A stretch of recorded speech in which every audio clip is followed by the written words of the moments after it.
back with segment 3. We're going to talk about marriage. Really? What are y'all doing over there? Look at that picture of her baby. Oh, God, she's so cute. Okay, all right. So, I am Cressa Muhammad. This is Julian, Tracy, and Owen. I'm not even going there. This is the third segment. You still haven't been able to pronounce my It's not last going to name. happen. It's not going to happen now. Right. I thought too hard. I thought too long about it. You know what I'm saying? You know how you're like, oh, I'm thinking too much about it. I just got to jump in there. Okay. So, all right, we are talking about marriage. So, one thing I wanted to mention is P. Diddy. There was an article on Bossa.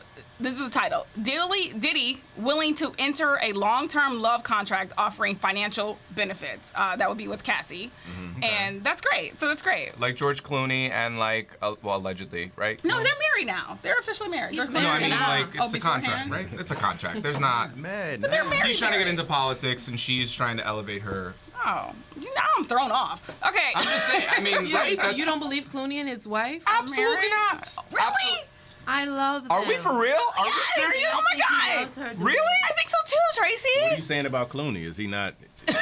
What are you trying to Julian say? is taking us all off right now. I don't. Okay, but okay. We'll talk about what I really think about George Clooney off camera. That's the point of this. You gotta say that. So no, wait. Okay, so Owen and wanna get Tracy sued. are married. This is what I love. Black people do get married. I just want to say that. Yeah. Tracy's been married 5 years, Black people do get almost married. 5 years, In February. Wow. and Owen has been married a little under a year. And you were in my wedding. I was. I'm And kind you of. Really wed. I met my wife going to one of her busybody events. Oh, nice. No. It was one of your events where y'all No. reconnected. Oh, you mean the very first the time? very first time when I Okay. saw her in the room stopped. It was at one of your Oh, wow. events. Yeah. Okay. See, I bring people together. God. That's what I do. Yeah. I know which Crescent camera is I'm the- looking is at. the I bring people connector. together. I Hold on, am. hold on. I need tears. Really? So beautiful. yes. Owen, you want to talk about being married? I love it. I woke up 2 months in, like, what was I afraid of? Like, Oh, wow. I look at all my material as a single guy, and I was like, I didn't know what the fuck I was talking about. Really? When I hear younger comics talk about being single, it's funny to me. I'm like, you don't know what you're talking about. Like, it took me a long time though. Okay. You know, I had to like do a lot of work. Like Yana says, I had to do the work like on myself. And it's weird because like whatever you adjust to, you get older. So for me, like when I first started dating, I was like, I'll never date a woman with kids. And then you get older and you go, I'll date somebody with kids. And then you date somebody with kids, but I was like, I don't know how to date somebody with kids. So then, so whatever you would, you know, but you keep getting older and you keep having conversations with yourself about a static person. But like when you're in it, it's something that's constantly in motion, you know. So Okay. I just had to grow and learn how to be a man. Like I'm a self-taught man raised by a single woman, so it was a journey, and she was on the other side doing the same work. You know? Right. And when we met, we're both introverts. We both have like a lot in Okay. common. I would not call you an introvert. I am an introvert. I get what you're saying, but I wouldn't call Huffington you Post that. article, and I'm an introvert. I read the same Huffington Post Yeah. article, and I'm I an thought I was an introvert, extrovert, but I'm actually an introvert. Yeah. So It's funny. I'm sorry, Tracy. Man. Tracy's That's also my next married. special introvert at heart. I like that. Whatever. Wait, how old are Tracy. you, man? I'm 41. It took 41, me- okay. I said I do at 41. Yeah. So, Tracy is also married. Tracy, how's been marriage for you? Because you've been married a little bit longer. Well, I'm an aggressive introvert married to a passive extrovert. Really? So it's Passive it's a very sort of unique dynamic. Yeah. I don't think you truly know a person until you are, well, until you live with them, but then being married to them sort of connects you in a different way that you just didn't expect. It's like sort of like you have now created family, like non-blood family, like we're connected now in that way, which is in many ways like very cool and but also frightening. Like if you are in the hospital and is like pull the plug or not, I have to decide. Yeah, like you do. You know what I mean? It's like your call. connecting to yourself in that intimately. and my wife would be like, "How much it costs?" She really would. That would say really goodbye. be the first question. It's work. Marriage is work. It's work. As the time goes by, like there are periods when I'm like, this is more work than I think I want to do. But you just keep you trudge through it and you find the compromise. Right. Like 'Cause you made a compromise commitment. and communication is the 5 most years. important thing for me. Yeah. Like you gotta communicate and you gotta be willing to compromise. I wanna because it's piggyback not on just that. about you. Yeah, and before I got married, I talked to a lot of my friends who were divorced and still married, and my best man gave me one of the some of the best advice. It's not just communication; it's effective communication. Okay. And that's something you gotta mature to know how to do, because when you young, you may say things. You have to learn how to talk to somebody, not to make them defensive.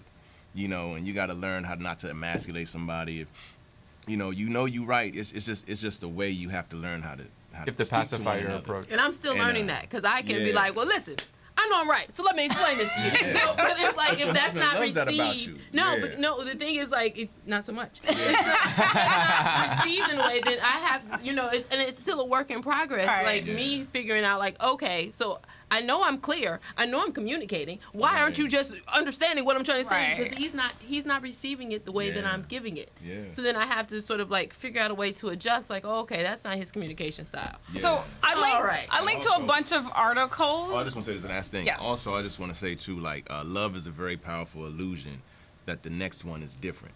So as you're dating and you break up, for me, just speaking from a man's perspective, if you break up with a woman because of something, whatever, the next woman is going to have something similar. So you got to learn how to, adjust your approach. You know what I mean? So if she wants to know, when you're gonna be back, and that bothers you, I can't be with her. She want to know when I'm gonna be back. The next girl's gonna want to know the same thing. Yeah, of The course, next girl's yeah. gonna want to know the same thing. And So- the next girl, so it's not. I feel like what you're saying, though, to me, to some degrees, because we talked about dating a couple episodes ago, is a little bit common sense. It's if you've been dating for a while, after a certain age, you get to a point you're like, okay, what are deal breakers for me and what are not? Because yes, there's gonna be compromises. You're dealing with a whole other fully formed human being With their own compromises. Exactly, and so And these their are own things you deal need to breakers. think about. So as the single people on the show, so Julian, do you want to get married? I go back and forth. Really? For a long time, I thought, why get married? So Why? that's actually what I want to ask. Why buy into? Is marriage becoming obsolete? Well, I saw an article this week about how there are less and less people getting married. Correct. I'm not sure what's the source. Is that something you? Oh, You have there's it a bunch of links Oh, okay. below. So there's an article out Click talking on. about how we're at a record number. We're at a time in history where a record number of people are not getting married Correct. or opting to not get married. And I go back and forth on it. I think sometimes why am I buying into this system that's really just kind of this archaic idea of what a union between two people who love each other really is. Okay. But then at the same time, I think I hear about stories like that and how it's a They make deeper marriage sound great. right, yeah, it's a deep connection, and it's someone who you feel like you can be your entire self with and rely on and build something greater than yourself, whether it be a family or a business or something. It's different when you're married. So I don't know, I go back and forth on it a lot, but I'm only 27, so who knows, maybe Oh yeah. you Man. Yeah, you just learning how to, how all your shit works. I just learned how to wipe my ass, frankly. Yeah, you learning how to close. So, right, it is. Yeah. So, talking about Should I call? 27. Yeah. you know what? You two. Okay. All right. So I'm not 27, although I do look 27. But I do. I actually. What's that? You do look great. Thank you. I appreciate it. But I actually do want to get married. I do believe in marriage. I want a partnership. I think that's important to me. And what you said though about when you're in the hospital, when you know what happens is, in particular, when a loved one dies, especially a parent, and you're you got to figure things out and move from there. And it's just you want that person next to you who's also going to be supportive for you, or when you're in a hospital. But more to the point though, someone to move forward with and to build a life with and to do all these things with. I mean, don't sleep. I go home, I get on my DVR, and I'm bet, I'm happy. But at the same time, I do miss that sort of companionship that should come with marriage. And I know it's not easy. But I'm so happy that I have friends who are married. I have a lot of friends who are married. So I've That's heard the the first good step. and the bad. Can I I'll say just that. ask Might one happen. question of everyone on the panel, and I know we have 30 seconds left, so I'm just wondering. And I need to mention a book. Okay. So real quick, so did everyone come from No, I never saw it. Never saw it? I think that's He didn't even get it out. No, He didn't no, even get no, it no, out. You know what I was but let me getting tell to, you, you here's the thing, and my entire apartment building was single moms. I didn't know that till I bumped into somebody that I Right. grew up My with. mother was But a here's the single thing, mom, so. And a lot of the women I was dating had that too when I was in my 20s. So It's so interesting So to me. we didn't trust each other enough to get to the intimacy. So it's if you did something I didn't like, I know how to protect me. So I'm gonna go. And the other thing is, I was not pursuing women in my 20s. I'm a comedian, so I would just go be you're funny pursuing your career. and go stand by the woman's bathroom, and that's who I'm dating for the next 8 months. But the thing is, but if you pick me and then you got issues, I'm not right. I didn't pick you, so I'm like, I don't care about you. So I would bounce after 8 months. Then I thought I gotta pursue. Yeah. And Was you that gotta your learn how same to lead. experience? You think?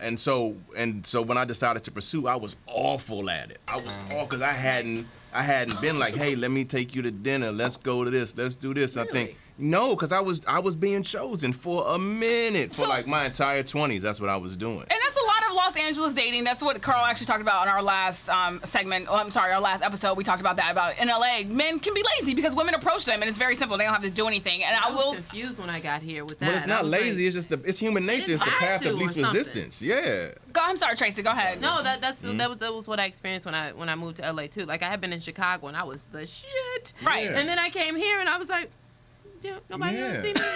It's like I was on But you TV or I'm standing next to this. Nothing. Yeah. And it was this weird sort of like thing, like, oh, you expect me to try to like I don't do that. I'm actually grateful that I wasn't brought up in that because then I would think that was what I was supposed to do. And I was like, no. And so your household, your parents were together or they were not? They were not together. My mother and father divorced when I was 4 and a half. Okay, and so I But think I and always Owen believed in you were raised marriage. by Like, single I'm mom. So always interesting did. to me. And so, and actually same with My parents mine. were separated till I was 11 and Okay. then got divorced. Wow. Because they got That's so interesting to So me. then, I'm sorry, to answer your question, Lawyer fees. you know what, you two over there, put you on a timeout. So then for me, my parents divorced when I was 2, and then my mom remarried. So my mother was always, she was married, like my entire like childhood and growing up, and they're still together now. So you just got to see two people work it out. Right, I got to see 2 people work it out, and I always had a great relationship with my father. He lived in New York, and I was in Indiana, so I would travel a lot to see him. But I had this blended family, and that's what made sense to me, and I was fine with it. So I want to mention this book. It's called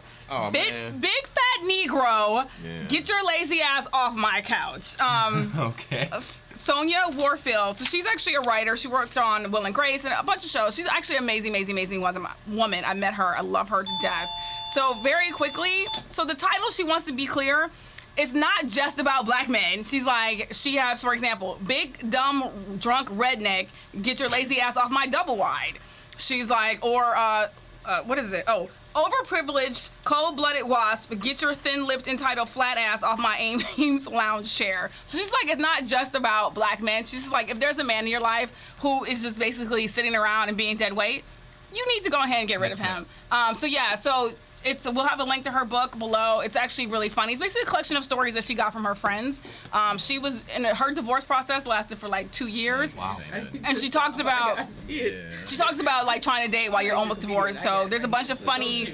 You know what? You too. Oh man, good luck with that book. Good luck everybody.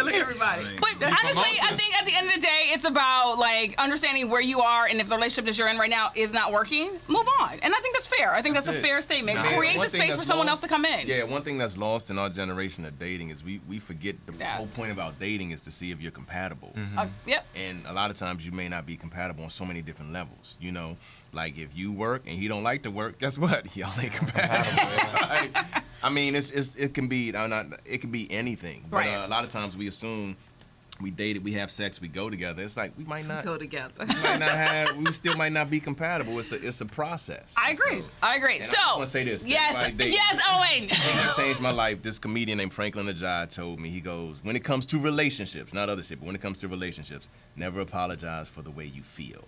That's fair. So if you do anything out of love, right? Yes. You sleep with somebody and you wanted to sleep with them and they don't mess with you back, you know, that's how you felt. No, you know, whatever. Okay. And so you can't assume because you gave them something they're supposed to give you something back. Because you gave him some. Yeah, you can't do that. Don't cut Gave nobody me tires some. and Scratch your back. I mean, it's scratch great for mine. R&B music, but don't. That's great for a hit. But Yeah. on that note, we are out. Thank you guys. Thank my guests, Tracy, fast. Owen, Julian. Dude, Derek. I was everyone's first name at this point. I know. All right, so that was episode 70. Episode 71 will actually be the last show for a minute, so make sure you guys tune in when that's up. But thank you. Check the links below. Subscribe. Yay, Madness Collective.